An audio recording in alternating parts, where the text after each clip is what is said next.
This is King World News. I'm Eric King, and you are about to hear an extremely intense interview with Gerald Celente, founder of the Trends Research Institute. Remember to go to our homepage at www.kingworldnews.com for more interviews, where this week we also have Peter Barnes, CEO of Silver Wheaton, as well as Bill Fleckenstein of Fleckenstein Capital. Joining us now is Gerald Celente, founder and director of the Trends Research Institute, author of Trends 2000 and Trends Tracking, and publisher of the Trends Journal. He has been forecasting since 1980 and recently called the collapse of 2009. Gerald, I have so many questions for you, so I just want to jump right in here. As you have noted, the Founding Fathers warned U.S. citizens repeatedly about central banks and bankers, and you stated recently the banking industry has taken over the country and are taking from those who have the least and giving it to those who have the most. What is going on with these bankers? Well, it's bank robbery, but it's in reverse. The banks are robbing us, and it's in clear daylight for everyone to see. And why most are missing it, I don't know. We have never seen anything like this happen in America before. The buyouts, the bailouts, the rescue plans, the stimulus, the printing of cheap money, and the lending and borrowing by people that can't afford to, from the leveraged buyout artists to the people that have put their house into hock because they bought into this whole thing about, what do they call them, home equity loans. They used to call them second mortgages in the old days, and if you got one, you were a loser. So the whole system of borrowing in anticipation of what you may be able to pay back in the future has really ruined this country. It wasn't the model before. It's a late post-World War II model that's become the accepted norm. And by the Federal Reserve printing phantom money out of thin air, backed by nothing, and producing practically nothing, what they're doing is they're setting the nation up for what they're going to call it around the world, and by the way, this is also helping to destroy the world financial systems as well. They're going to call it the Greatest Depression. In America, we're going to call it Obamageddon, because these practices have been ratcheted up far beyond even what the Bush and Clinton administrations did to help destroy the economy. Charlie Munger recently stated that we need to surgically remove these banking interests from our government, but that these people don't want surgery, but that it would be better for the wider civilization if they were removed. Are U.S. citizens getting ready to make this happen, Gerald? The people don't know the whys or the ifs or the hows. What the people know is that they're losing everything that they have. They're losing their homes. They're losing their jobs. They're losing their pensions.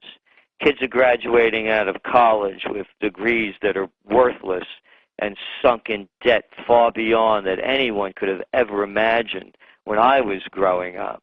And it's hopelessness in the sense that, I'm a Bronx boy, and my saying is when people lose everything and they have nothing left to lose, they lose it.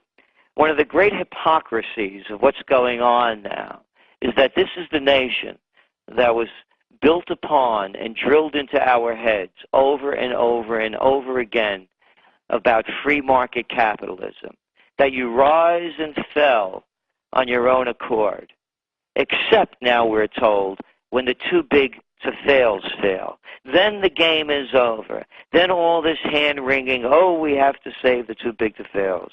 Why? It's anathema to what capitalism is. They're supposed to fail. They have proven by their bad business practices, whether it's corruption, fraud, or stupidity, a combination of all of those, that they don't deserve to be in business. That's why they're failing.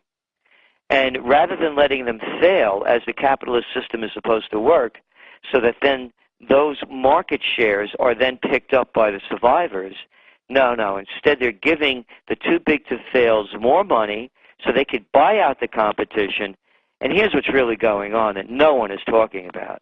They're creating oligopolies, and that's what's happening in America. We're not a democracy anymore. No. And people are questioning whether or not that, this is socialism. Is it nationalism? Well, the merger of state and corporate powers, according to someone who knew a thing or two about it, Mussolini, he called it fascism. And that's what's happening now. Free market capitalism in the blink of an eye was gutted, replaced by oligopoly, and at a stroke of a pen, democracy is now ruled by the few. It has become an oligarchy. And that's not rhetoric, it's fact. Look what's going on with the Goldman Sachs gang. And by the way, these people are just, I'm of Italian descent. And if the names on Wall Street were named Celente, Caruso, Mondavi, Rossini, Puccini, Buitoni, oh, they call it the mafia, and boy, it would be front page headlines every day, ruthless mafia ripping off nations. But you can't call the white shoe boys criminals. Oh, no, no, no, no. And they don't do scams or rip-offs or pyramid deals or Ponzi scams. They do special investment vehicles, collateralized debt obligations, auction rate securities, all white shoe names for Ponzi schemes, rip-offs, and made-offs. And they're money junkies. And just like any other junkie out there needs their fix, they don't care. They're ruthless. There are no bounds, bonds, or loyalties. They'll eat their own. And so we saw the Gambinos and the Bananos. We have the Goldmans rubbing out the Lehman boys. And as they rub out the Lehman boys, the oligarchy grabs a little bit more of the territory. They should have failed. By keeping them alive, they're creating and concentrating more and more power. We were destined to go into the greatest depression because of policies that we had said were going to cause this over the years. This isn't new to us, as you know, from our work. So rather than letting that happen and have capitalism take its natural course, no. The crime families, the Wall Street crime families, of which the Federal Reserve is just one of the members, and look, of course, is running the Treasury Department. Does anybody need, can anybody with eyes and a mind see what's happening? The president of the New York Federal Reserve, Little Timmy Geithner, is the head of the Treasury Department for the United States. What more do you have to see? It's the greatest bank robbery, the greatest heist in America, but the banks are doing it. When I had Dr. Mark Faber on the show, he was referring to Bernanke and Geithner both, but he called Bernanke a destroyer of wealth and a destroyer of money and an economic criminal.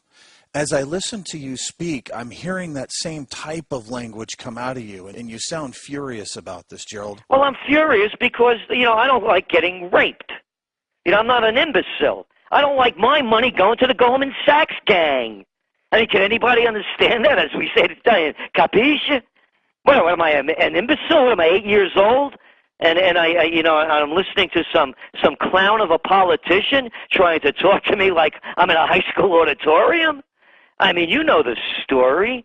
You know what happened with AIG in 2008 in September. We didn't even know what an AIG was, most people, but we heard they have to be bailed out. And the Goldman criminal in there at the time, the Don, Henry the Don Paulson, he was running Treasury under Bush. And as we now know, he was in constant contact with Goldman Sachs as the AIG collapse was underway. And there was only one person between the Federal Reserve and the Treasury Department that sat in on that meeting.